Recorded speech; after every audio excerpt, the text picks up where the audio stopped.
more open dimension of our being, which is called shunyata, comes from the fact that you just keep moving. You don't make anything into something. Something is painful, you acknowledge that, you breathe it in, but then you just keep going. Something is very delightful and wonderful, you enjoy that, but then you just keep going. It's some sense of not seeking a final resting place in either pain or pleasure, but keeping going. So we're encouraged as part of the meditation instruction to work with this notion of no big deal. This is maybe some way you can talk about cultivating this open, fresh quality of mind, is not making a big deal about pleasure or pain, but some sense of humor and some sense of always just keep going.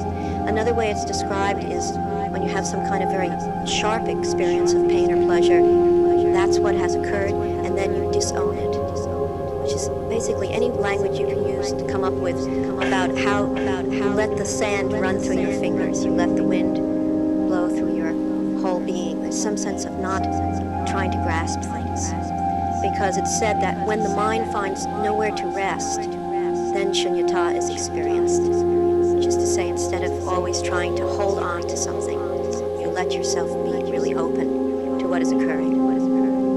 So I'd like to just very briefly teach on 5 slogans, which are called Absolute Bodhichitta slogans. Absolute Bodhichitta is a synonym for shunyata. Relative Bodhichitta is a synonym for compassion. So these 5 Absolute Bodhichitta slogans are slogans which are encouraging us to take a fresh look at our experience, and slogans which are encouraging us to let go. And as you hear these slogans, you'll see that one points out the nature of emptiness, and then the next one just pulls the rug out. Any understanding you think you might have had, the next one just pulls the rug out. That's another way of describing shunyata, is that the world is always pulling the rug out.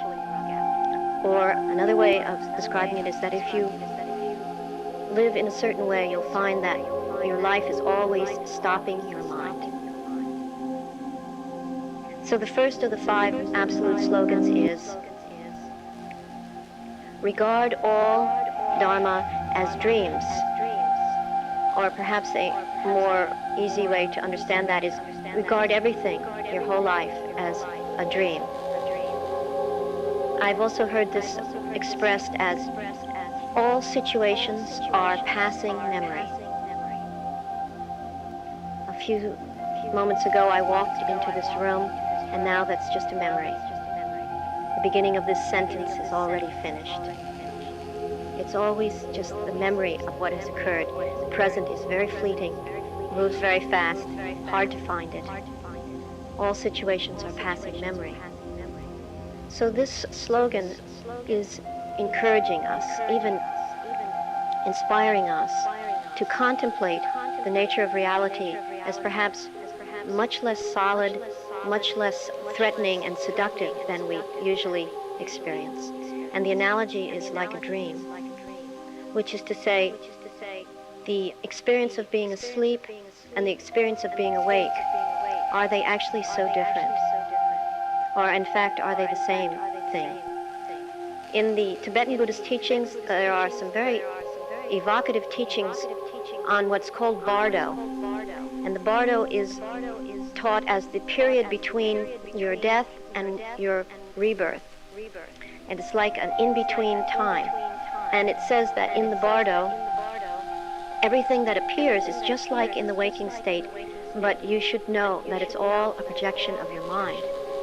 And that if something scary appears, you realize it's your own projection, and that all that's really happening is your reaction to what's appearing, as well as delightful things. And this is exactly like in a dream. All kinds of things happen. But when you wake up, you realize it's all a projection of your mind. That actually the abused and the abuser were both you. You projected the whole thing. So in these teachings on the Bardo, they take it a step further and say, actually, we are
through difficult times with penetrating.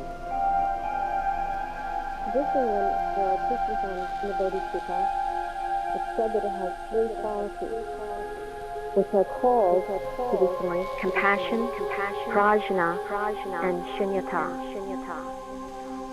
At the experiential level of what this actually feels like, you could say that compassion is a quality of warmth and gentleness, softness.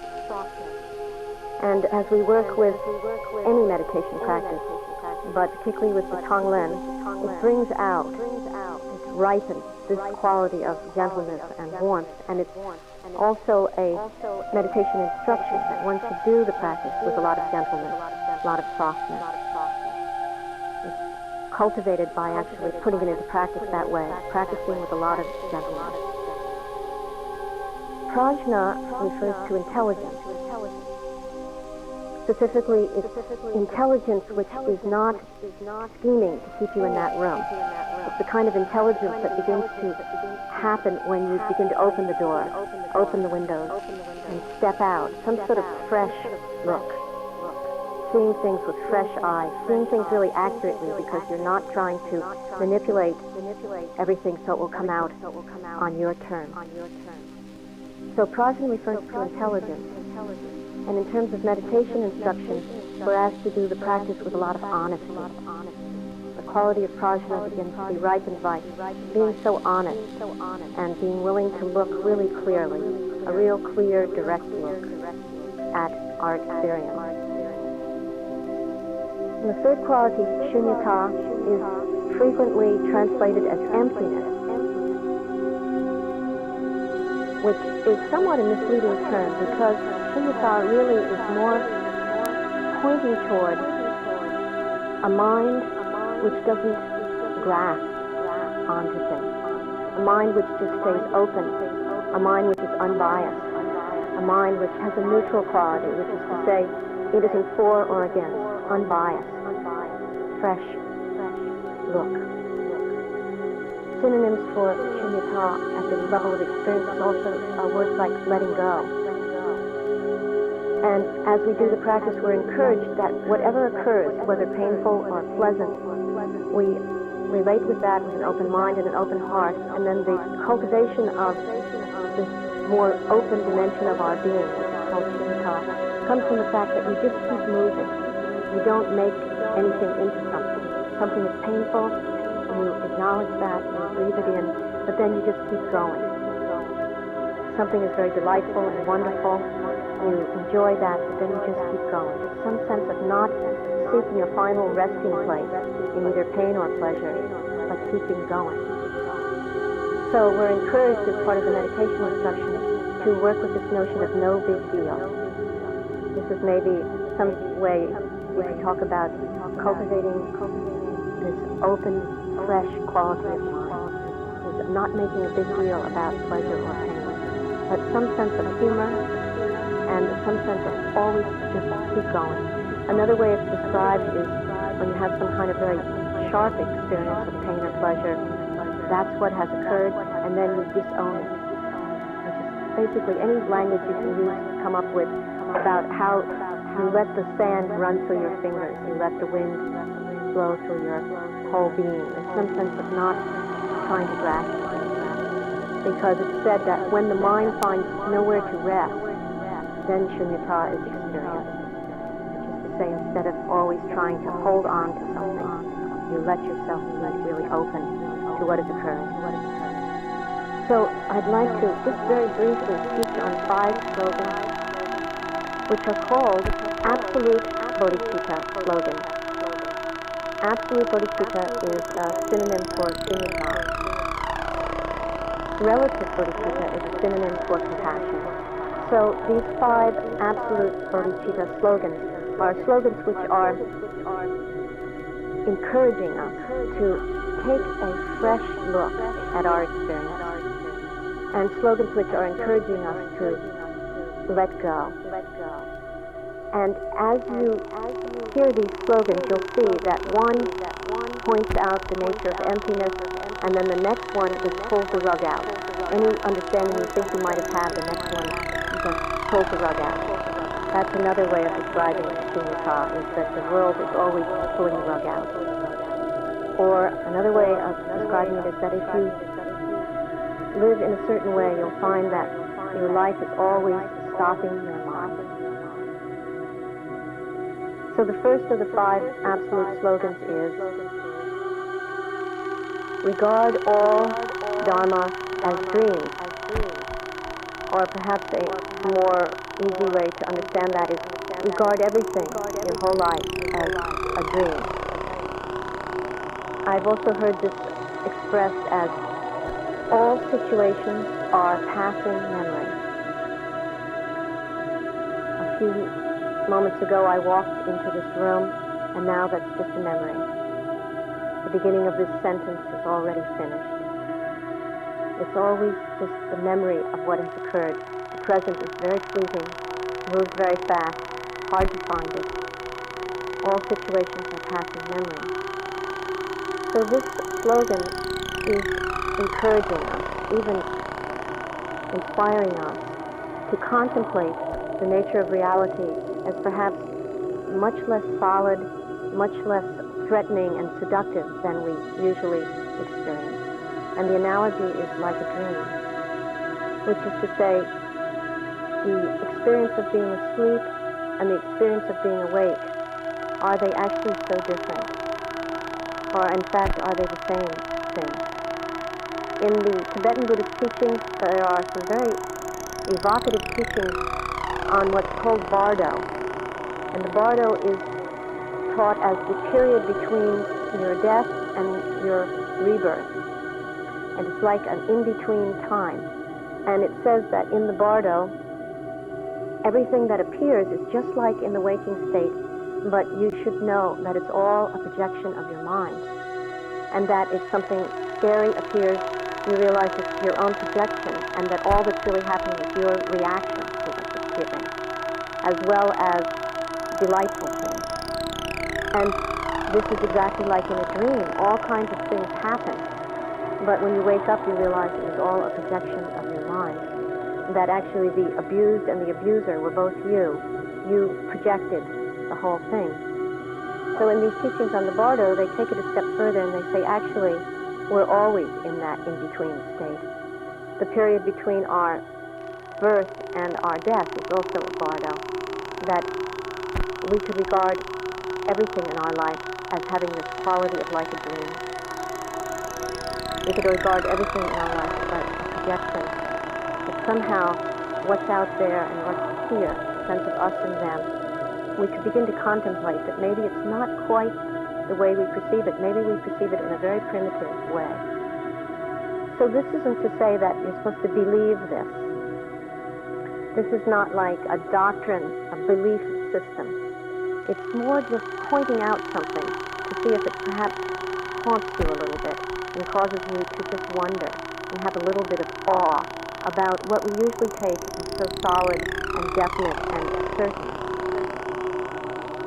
So all dharmas should be regarded as dreams. Everything is like a dream. Life is like a dream. Death is like a dream.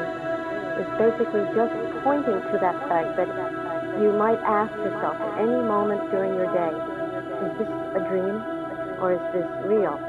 And what's the difference anyway? Now, the helpfulness of this kind of teaching is, first of all, people who have a very strong realization in all the traditions have had realizations like this. And then they try to share it with us, which is like us trying to share the truth with insects and squirrels. We have a sort of dense way of perceiving, and people try very hard to tell us how maybe things really are, but we can only do our best. But it does point to the fact that perhaps this sense of self and others is not so solid, that there is a lot of space, a lot of openness, and a lot of room to relax. The next slogan is, examine the nature of unborn insight,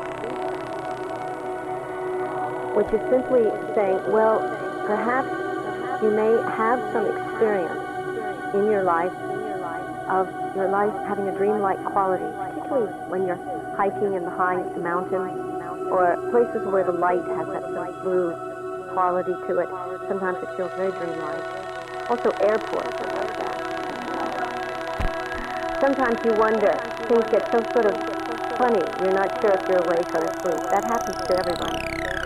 So this is saying maybe that's happened to you enough that you really resonate with this particular teaching that life is like a dream.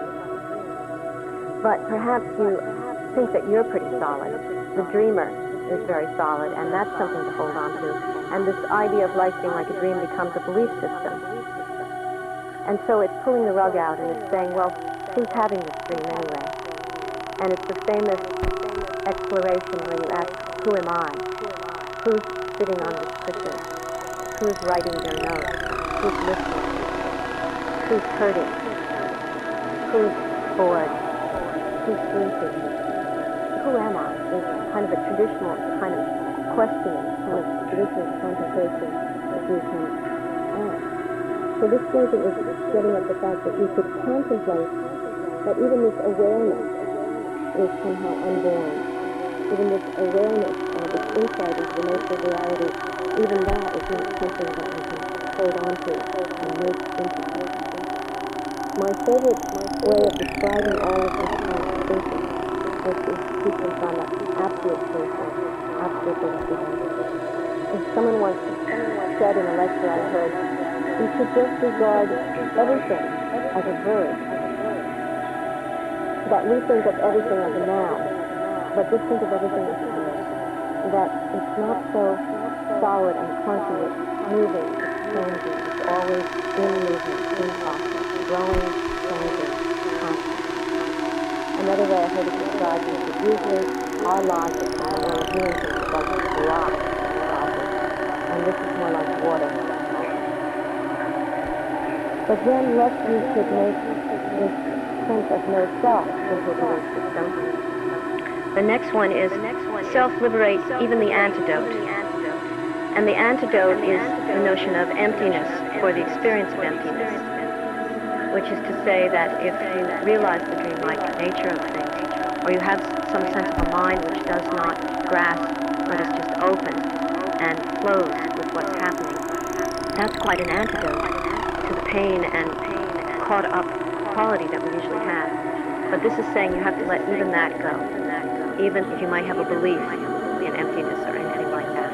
So Saraha, who taught a long time ago in India, he was quoted as saying, people who believe that everything is solid are stupid, like cattle. People who believe that things are empty are even more stupid. So the idea of believing in things is in question here, and it's more like just keeping your mind open. I heard a story of Chogyam Trungpa Rinpoche sitting with a very great teacher who is called Dingo Khyentse Rinpoche, His Holiness Dingo Khyentse Rinpoche. They were sitting in a garden, and they had been sitting under this tree in this beautiful garden for a very long time, and they weren't saying anything, and they seemed very happy, just be sitting there together, saying nothing. And 1 hour went by, and then another hour went by, and they just sat there, just sitting there together with each other, saying nothing. Almost another hour went by, and then Chogyam Trungpa Rinpoche broke the silence, and he pointed to the left, and turned with a big smile on his face to Dingo Khyentse Rinpoche and said, "They call that tree." At that point, they both burst out laughing. It just seemed like the most absurd thing in the world that was like being pinned down and like, they call that a tree. So this is sort of what this is leading like, that even our belief of how we limit tree by calling it something, then our attitude is, oh yes, I know, that's just an old elm tree. That's just an old California oak. You know, I've seen them before, nothing new. Instead of some sort of fresh look at the tree in your backyard that you've been looking at for the last 35 years. So the next slogan is rest in the nature of Alaya, the essence. And this is basically meditation instruction, to just rest your mind. And whatever comes up, just let that be seen and let that dissolve back into the basic openness, the basic space. Rest in the nature of Alaya, the essence, is pointing out about just letting your mind rest. And when things come up, when thoughts come up, emotions come up, regarding as that is like ripples on water, or waves and water. It's not different from the basic open space. It's like movement. And then you acknowledge that and let it dissolve back into the sea, or into the vast sky. And then, sure enough, up come the ripples again and the waves. Sometimes it gets pretty tumultuous, and when you realize that, you let it go again, back into the big open space. And all of these 4 slogans are meditation instruction.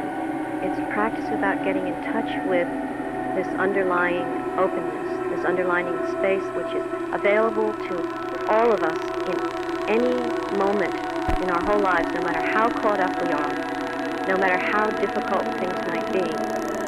When suddenly a car backfires and it stops our mind, we realize that that space is always there, that openness never left. The image is like the sun is always shining, even though it's covered with clouds and we don't see it for days and weeks on time. If you live in Nova Scotia, where I live, you begin to doubt that the sun even exists anymore. But it's always there. And from the point of view of the sun, there's just these temporary clouds that are in front of it, but it doesn't change the sun one iota. So if we could meditate in that spirit of just letting our mind rest again and again, and no matter how noisy the conversation gets, just acknowledging that without judgment, in an unbiased, gentle way, acknowledging whatever comes up and returning to this larger space. This sense of absolute bodhicitta, or the big space, sense of open freshness, is very important for doing the Tonglen practice.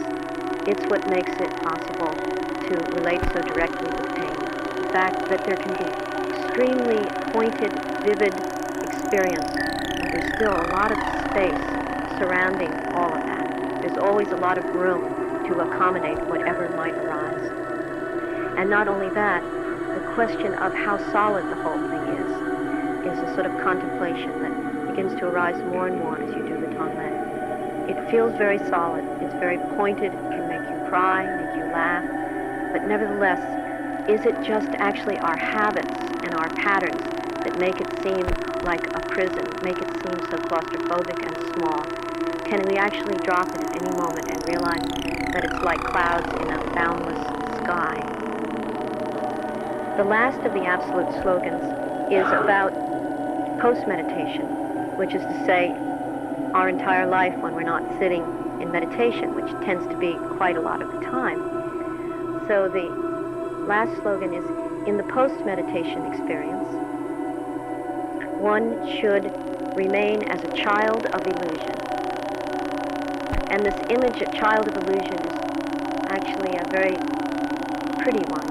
Something nice about that image, child of illusion. And it's pointing at, as you walk through your life, not just on the meditation cushion, but through your whole life, beginning to contemplate this whole sense of the dreamlike nature of reality and the questionability of a solid, ongoing self who is experiencing this dream, or this solidness for that matter. Some sense of taking this sense of openness and spaciousness and relaxation into all the moments and hours, weeks and months of our lives. So in the post-meditation experience, one should remain as a child of illusion, which is saying in the post-meditation experience, one could have a continual sense of all situations are passing memory. So at this point, I'd like to do our first session of Tonglen.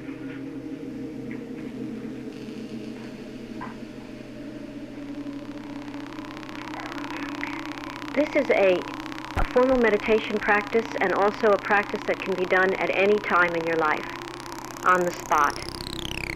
And in fact, it seems to be most useful to people on the spot when things come up in our everyday life. But the formal practice is very important as a support for having it even be something that occurs to you to do in the rest of your life. Without the formal practice, it's just life as usual, and it doesn't occur to you to do the exchange of breathing in and breathing out, taking in and sending out.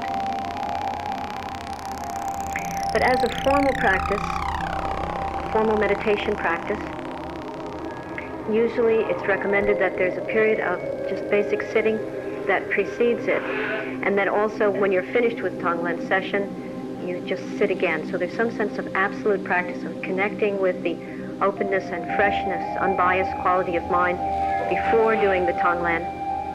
Then the Tonglen is really getting into the nitty-gritty, the pain and pleasure, the actual relative, true experience of our lives. There's nothing very absolute about it. It's very relative, down to earth, how things really feel to us, how we get caught, and how others do as well. And when the Tonglen session is finished, then one goes back to the regular sitting practice. The formal practice of Tonglen, the meditation practice that one would do as a meditation practice, formal practice, has 4 parts. And sometimes it's described as 3 parts, 3A and 3B, because part 3 and 4 are very interconnected and always go together. So I'll describe the 4 parts. The first stage is what's called flashing the absolute bodhicitta, or connecting with absolute bodhicitta.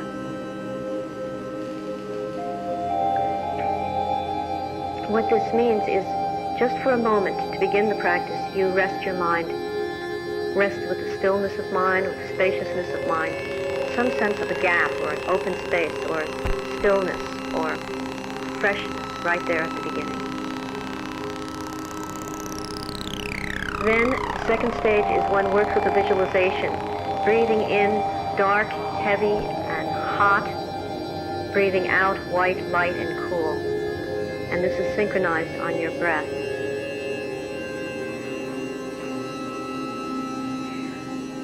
A very important feature of this visualization part of the practice is that you breathe in through all the pores of your body, and you breathe out, sense of like radiating out through all the pores of your body.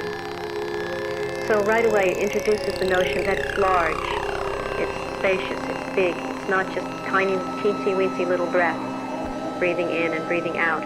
You synchronize it with your breath, but there's a sense of taking in fully and completely 360 degrees, radiating out fully and completely 360 degrees. This is important. Also, another thing that is important is that you give the in-breath and the out-breath equal time.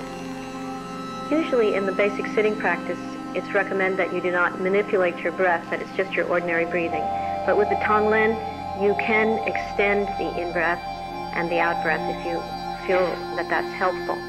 But they should be given equal time. Not the big, deep in-breath and then a 1.4 second out-breath or whatever. So they get equal time.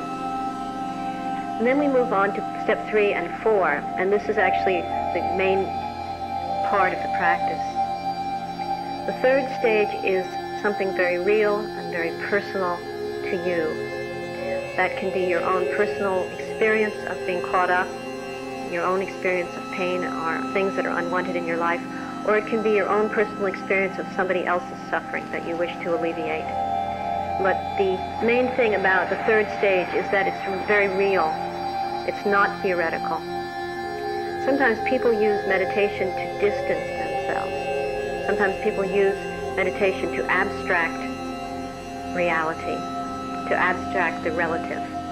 And this practice is very real. It's not about abstracting. It's about actually getting right into the feelings of pleasure and pain that we all share. So nothing theoretical. Point 3 is very real, personal experience. But then, the fourth stage is universal. Whatever it is you've been working with in the third stage, then you extend that out. For example, if in the third stage you're asked to work with an unresolved issue in your life, perhaps that's the end of a relationship, and you're not even sure what to call the feelings, but they definitely hurt. So bringing up the memory and thoughts of this relationship that's ending, that's very painful, you actually breathe in, you let the thoughts go, and you get in touch with what it feels like. Instead of pushing those feelings away, you breathe them in, and then you send out. What you send out can be anything. You can send out an idea, a concept like compassion or loving kindness or bravery, courage, patience, sense of humor. You can send those out to yourself if that helps you. Or you can send out an image such as a nice cup of coffee or flowers on the table or a funny joke. But something on the out-breath is whatever helps you to relax and ventilate this sense of being caught in a very painful situation. Sometimes what people like to do with the out-breath is just relax and let go on the out-breath, ventilating. the whole thing. But it's very personal, and as many different people as there are in the room will come up with different things. It's a very personal practice. So if that's what's happening, you're working with the ending of a relationship and the feelings that come up, letting the storyline go, and then really working with what's left there, those feelings. Then you would pretty soon move on to doing it for all the people on the earth who are at this very moment feeling just what you're feeling. That kind of anguish, that kind of despair, that kind of sorrow, that kind of anger, whatever it is you're feeling, and you don't even have to know what it's called. But what you're feeling, very personally, you do it for all the people that are feeling that, and send them exactly what you were sending yourself. And this is like going from the personal to the universal, but it's meant to make the point that there's actually no difference. What you feel is what other people feel, and what you need is what other people need, at this level of working with the basic feeling of being claustrophobic and caught up, imprisoned, and working with the feeling of ventilating or opening up the space, bringing some sense of appreciation, gratitude, and joy into your life. So when Chodron taught this practice, he said, if you just do this practice for all sentient beings, it doesn't have enough guts to it. It's too abstract. On the other hand, he said, if you just do it for yourself, it doesn't have any vision. It doesn't have any big perspective. It's not connecting with the universality of pleasure and pain, the universality of the human experience. And since this is a practice of awakening our compassion for ourselves and all beings, it's necessary to have both these elements of the very real experience and then universalizing it. Again, the universalizing isn't abstracting it, it's just taking what you understand of your own experience and contemplating the reality of how many people are feeling like this. So 3 and 4 are the personal and the universal, going from one to the other. And it's always like this. Our personal experience becomes a stepping stone for realizing our kinship with all beings. So just going back, a quick review of 4 stages. The first stage is flashing the absolute Bodhichitta, and in the beginning you actually sometimes just don't know what to flash. One thing is good, I'll hit the gong to begin the meditation, and just the sound of the gong sometimes is enough. You just stay with the sound of the gong, and that's a very open, spacious feeling. Some people use images. They just flash on standing by the ocean, looking out to sea, or being in the mountains, looking across the meadows, or anything that works for you that has a feeling of big perspective. Any memory, whatever it is, but just some sense of connecting with open, fresh feeling at the beginning. This is quite short. It's just to establish the ground of the practice. And then you will begin breathing in the dark, heavy, hot, and breathing out the white, light, and cool. And when you're doing this by yourself, you just do this stage until it's synchronized with your breath. The dark in and the light out. You can visualize this any way you like. People sometimes get into it as being like soot and then very radiant white light going out. Or sometimes people have their own images. Sometimes people even change the colors. That's fine. Someone told me they like to work with red in and blue out. No problem. But traditionally, it's this dark, heavy, hot feeling coming in, which is like a visualization, and as I say, through all the pores of your body, then radiating out white light and cool. A good image for this is as if this room were filled with coal dust, and it was so thick that we couldn't see each other. So we all decided, for the sake of everybody else in the room, that we would all breathe in.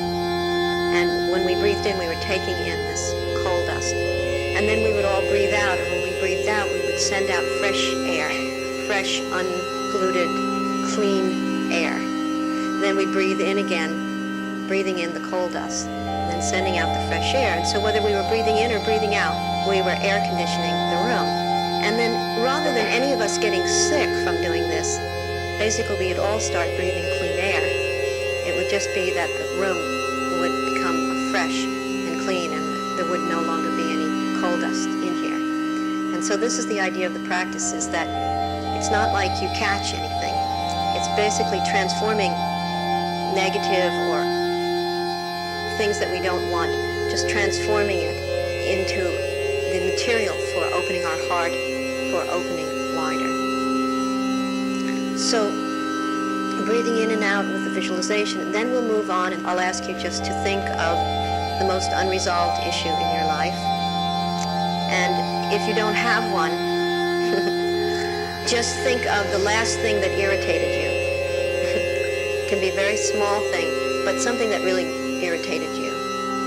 So then when you've connected with some kind of feeling there, sometimes people say they have to actually reflect on someone's face or something to get the feelings going, but basically use whatever. And letting the storyline go, breathe in, connect with what that really feels like, and send out whatever you need. It can be the sense of just ventilating the whole thing, or it can be the sense of, you can send out, as I say, an image of something that sort of represents gentleness to you, or represents some kind of lightness to you, represents happiness to you. Then you'll breathe in again, breathe out again, and you'll work with this issue in this way. And then very soon you move on to universalizing it. And you breathe in for all the people that are feeling what you're feeling, and you breathe out to those same people. But it's important that you realize that when you move to point 4, it's sort of bringing together the relative and the absolute. It's not like you leave yourself behind. It's important that you realize this is how you begin to understand about exchanging oneself for others, is that we share the experience of these things. We share the experience of pain and shutting down and pushing away, and we share the experience of happiness or freshness. This concludes Side A. Please turn the tape over for Side B.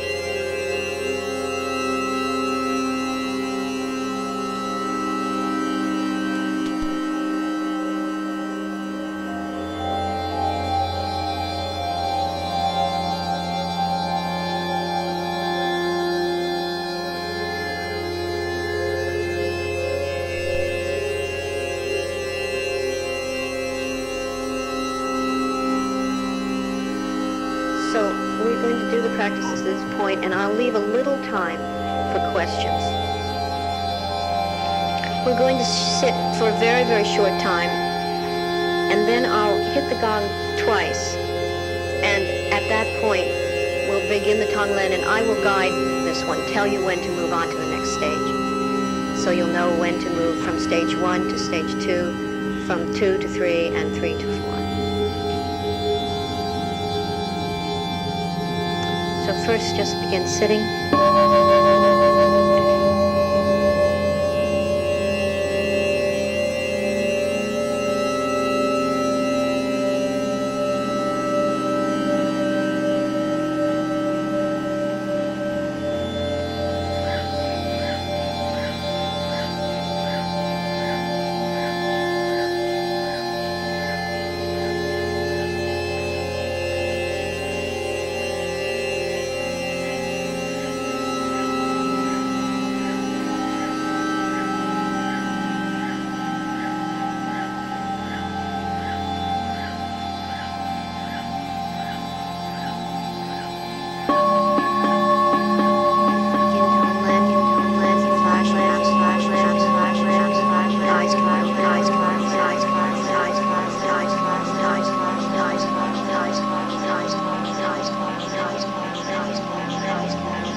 Breathing in through all the pores of your body, black, heavy, hot, radiating out through all the pores of your body, white, light, cool. This should be synchronized with the breath.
first stage just till it's synchronized on your breath, and then when you feel ready, move on to the third stage. And today, do the Tonglen for the most unresolved issue in your life. Letting the storyline go, connect with what it feels like as you breathe in. Let it touch your heart. And if the heart feels too restricted, you can have a sense of opening the heart bigger, breathing it into your heart, making the heart as big as it needs to be to give room and space to painful feelings. Then radiating out whatever you choose to send out that opens up the space further still.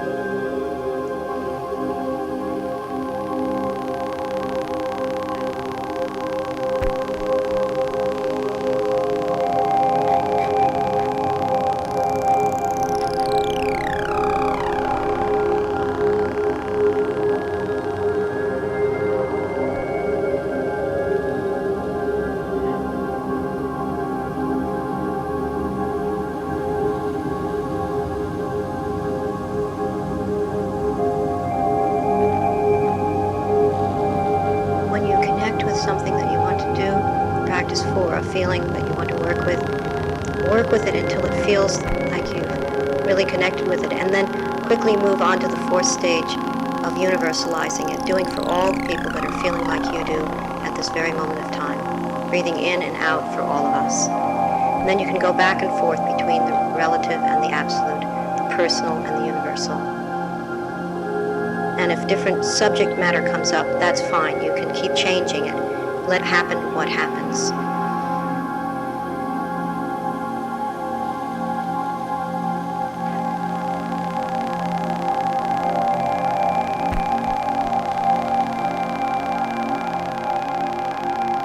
If you have thoughts like, I can't do this, then do it for what it feels like to not be able to do this.